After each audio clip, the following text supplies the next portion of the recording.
광주 도심에서 추락한 소방 헬기가 당초 신청했던 고도의 절반 정도까지만 올라간 뒤 저공으로 비행하다 추락한 것으로 드러났습니다. 사고 원인 조사가 계속되는 가운데 순직한 소방관들을 애도하는 발길도 이어졌습니다. 쌀 시장을 개방하기로 한 정부 방침에 농민들이 반발하고 있습니다. 정부가 식량 주권을 포기했다며 강경 투쟁을 예고했습니다.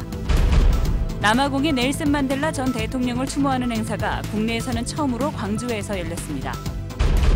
부산은행이 광주에 처음으로 점포를 냈습니다. 부산은행은 BS금융그룹만의 차별화된 서비스로 광주의 금융시장을 공략한다는 계획입니다. 시청자 여러분 안녕하십니까? 추락사고로 소방관 5명이 순직한 소방 헬기는 당초 계획했던 비행 고도에 미처 도달하지 못한 채 운항을 하다 사고가 난 것으로 드러나고 있습니다. 헬기에 장착된 블랙박스를 회수해보니 판독이 어려울 만큼 손상된 것으로 나타났습니다. 첫 소식 김인정 기자가 취재했습니다. 세월호 수색에 참여했다 광주에 들렀던 소방 헬기는 이륙 전에 날씨가 좋지 않아 시야가 확보되지 않으니 계기 비행으로 7000피트 상공에서 비행하겠다고 공군 제1전투비행단에 신청했습니다. 공군의 허가를 받은 헬기는 이륙 직후 신청한 고도의 절반가량인 약 3600피트 상공까지 상승했지만 그 지점부터 하강하는 모습이 관제 레이더에 포착된 뒤 사라졌습니다. 항공기가 이제 7000피트로 올라가야 되는데 한 3600쯤에서 이제 떨어지기 시작한 거죠. 그때부터. 이처럼 이상한 움직임의 원인은 기기 결함과 조종사 실수, 기상 상황 등 여러 가능성이 있다고 전문가들은 설명합니다. 3600피트 고도에 도달했을 때 항공기 결함이 발생할 가능성이 있습니다. 구름 속이다 보니까 거기에 대한 적절한 비상치를 취하지 못해서. 하지만 사고 원인을 밝혀줄 블랙박스는 사고 충격으로 일부 손상된 것으로 확인돼 국토부 사고조사위는 블랙박스를 헬기 제조국인 프랑스로 옮겨 분석하기로 했습니다. MBC 뉴스 김인정입니다. 순직한 소방관들의 안타까운 사연이 하나둘씩 전해지고 있습니다. 자랑스러운 아버지, 효자 아들, 사랑하는 남편을 잃은 유족들이 오열했습니다. 합동 분향소에는 시민들의 추모 발길이 이어졌습니다. 이어서 송정근 기자입니다. 헬기 추락사고로 순직한 남병국 소방장은 15년 전인 1999년 군복무 중에도 헬기 불시착 사고를 당한 것으로 알려졌습니다. 그때 당시에는 부상을 입고 돌아왔지만 이번에는 다시 돌아오지 못했습니다. 글쎄 그렇게 크게 부각시켜서 우리한테 얘기하지 않고 감추는 것 같은 느낌이 들었어요. 괜히 그것을 알림으로써 어머니 아버지가. 헬기 탑승 소방관들 중 가장 막내였던 이은교 소방사는 올해 9월 약혼녀와 결혼을 앞두고 있어 주위의 안타까움을 더했습니다. 사고 발생 1시간 전에는 페이스북에 소방관들의 처우 개선을 요구하는 글을 링크해 관심을 모았습니다. 헬기의 부기장이었던 박인돈 소방이 자녀들은 자랑스러운 우리 아버지 너무나 사랑해 이제 효도하려고 했는데 등의 메모를 남겨 시민들의 마음을 아프게 했습니다. 군 경력까지 포함해 비행시간만 5000시간이 넘는 베테랑이었던 정성철 소방경의 죽음은 광주 항공대장에게 남다르게 다가옵니다. 조종사 생활을 하면서 아무튼 베테랑 조종사로서 아무튼 많은 인명구조, 환자 구송 등 중요한 일들을 많이 했다고 이렇게 생각합니다. 순직한 소방관들의 소식이 알려지면서 합동 분향소에는 추모의 물길이 이어졌습니다. 사고 현장 인근 학생들과 학부모 그리고 주민들은 순직한 소방관들에게 미안하고 고마운 마음을 전달했습니다. 끝까지 이렇게 학생들이나 이렇게 다른 사람들 위해 희생하신 모습을 경의를 표하고 싶고요. 네, 정말 안타깝습니다. 순직한 소방관 5명의 시신은 내일 강원도 춘천으로 이송돼 강원 도민장으로 장례를 치른 뒤 21일 발인될 예정입니다. 한편 강원도 소방본부는 순직한 소방관들에 대해 각각 1계급 특진을 추서했습니다. MBC 뉴스 송정근입니다. 정부가 쌀 시장 전면 개방 방침을 오늘 발표했습니다. 전국에서 벼 재배 면적이 가장 넓은 전남 지역 농민들의 걱정이 클 수밖에 없습니다. 먼저 오늘 정부 발표에 분노한 농민들의 반응을 문영철 기자가 보도합니다. 정부의 쌀 관세와 방침이 발표된 직후 지역 농민들이 거리로 뛰쳐나왔습니다. 쌀폭이 박근혜 정권 규탄한다. 농민들은 국제적 협상도 없이 스스로 식량 주권을 포기했다며 정부를 강하게 규탄했습니다. 특히 농민들과의 논의 절차도 없이 일방적으로 쌀 관세와 방침을 발표한 것에 대해 분노했습니다. 논의나 토론을 통해서 개방과 관련해서 결정을 해주십사 요청을 드렸는데 국민을 무시하지 않고는 이럴 수가 없다는 그런 생각이 들어요. 수입쌀에 높은 관세를 매겨 국내산 쌀을 보호하겠다는 정부의 설명도 궤변에 불과하다는 입장입니다. 일시적으로 수입쌀의 가격은 올라가겠지만 미국과 중국 등 외국의 관세 인하 압력을 감당하지 못해 결국 수입쌀에 시장을 내줄 수밖에 없다는 겁니다.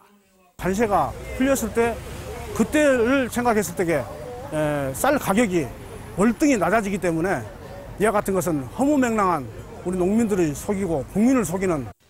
전남 지역의 쌀 생산량은 전국 생산량의 약 20%인 82만 3천 톤. 농민들의 우려가 현실로 나타날 경우 전남의 쌀 산업은 직격탄을 맞을 수밖에 없습니다. 필리핀도 2년이란 기간을 두고 협상을 했어요. 그런데 우리는 협상 자체도 해보지도 않고 먼저 물꼬를 턴다는 것은 이건 있을 수도 없는 일이고.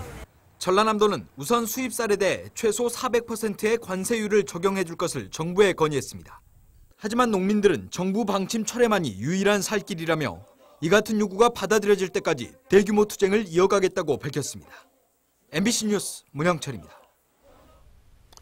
정부 주장의 핵심은 쌀 시장을 개방해도 수입쌀에 관세를 높게 매기면 걱정을 안 해도 된다는 겁니다.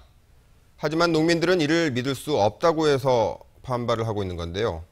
쌀 시장 개방의 쟁점이 무엇인지 정부와 농민 그리고 자치단체의 입장을 각 사안별로 비교해서 들어보시겠습니다.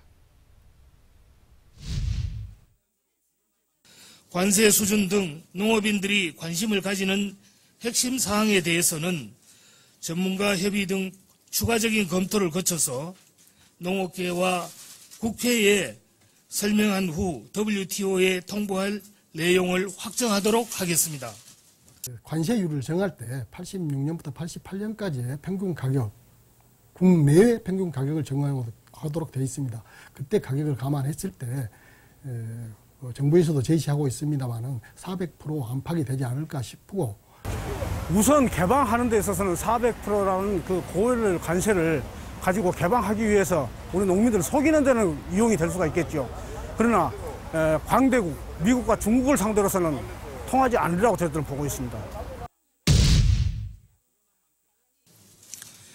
정부는 우리 국민의 주식이자 농가의 주요한 소득원인 쌀 산업을 그야말로 남다른 의지를 가지고 확실하게 지켜나가도록 하겠습니다.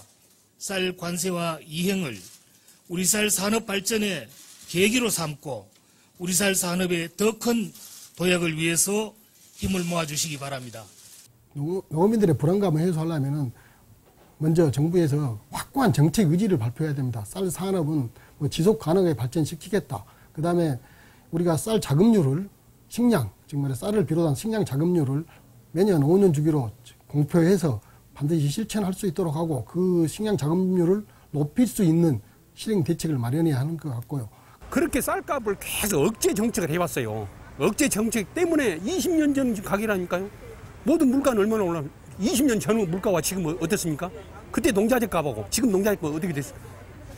그래서 우리가 이거 정책을 이렇게 해서는 안 되는 거 아니냐.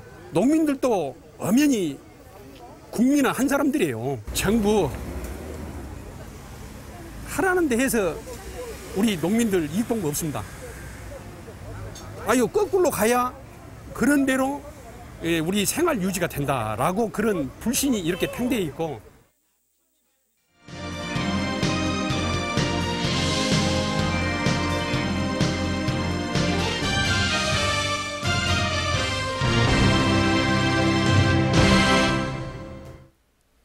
고 넬슨 만델라 대통령을 추모하는 행사가 국내에서는 처음으로 오늘 광주에서 열렸습니다. 민주주의와 인권의 도시에서 열린 기념 행사라 더욱 뜻깊었습니다. 박수인 기자가 다녀왔습니다. 인종차별에 저항하며 세계 평화와 인권을 위해 한평생을 바친 넬슨 만델라. 유엔은 그의 생일을 만델라의 날로 정해 인권과 평화의 가치를 실천하고 있습니다.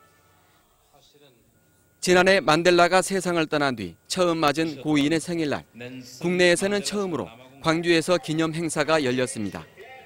고인이 인권과 평화를 위해 투쟁한 기간이 67년. 그 오랜 횟수를 기억하는 뜻에서 67분간 다양한 자원봉사가 펼쳐졌습니다. 광주의 첫 시민운동가 출신 시장과 주한 남아프리카 공화국 대사는 공정무역 제품과 사회적 기업 제품을 열심히 판매했습니다. 인권과 평화는 결국은 나눔과 화합의 그런 우리가 광주가 지향하는 더불어 사는 광주를 향한 공동체의 첫 출발이라고 생각해서 Gwangju and Kim Dae-jung are synonymous with democracy and human rights in Korea.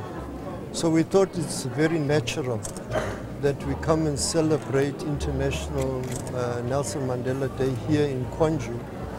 유치원 아이들은 아프리카 친구들에게 보낼 선물 주머니에 예쁘게 색칠을 했습니다. 알록달록 색을 입은 67개의 주머니엔 책과 학용품이 넘치도록 담겼습니다. 선물 주머니를 직접 만들어가지고 저서 좋아해요. 평화와 인권은 작은 실천과 나눔으로부터 시작된다는 걸 광주 시민들은 넬슨 만델라의 생일날 다시 한번 마음에 새겼습니다. MBC 뉴스 박수인입니다. 오늘 광주에서는 뜻깊은 행사가 하나 더 열리고 있습니다. 바로 프로야구 올스타전이 올해 개장한 광주 새 야구장에서 열리고 있는데요. 특히 오늘은 박찬호 선수가 은퇴식을 가졌습니다. 현장 연결하겠습니다. 정지선 캐스터 소식 전해주시죠. 네, 지금 이곳 광주계 챔피언스필드에서는 2014 프로야구 올스타전이 열리고 있습니다. 전국에서 온 많은 팬들로 이곳 챔피언스필드는 발 디딜 틈 없이 복잡한데요.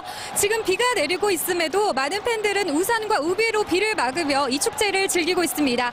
지금 경기는 6회 초가 진행 중인데 기아가 속해 있는 서군이 12대 0으로 앞서가고 있습니다.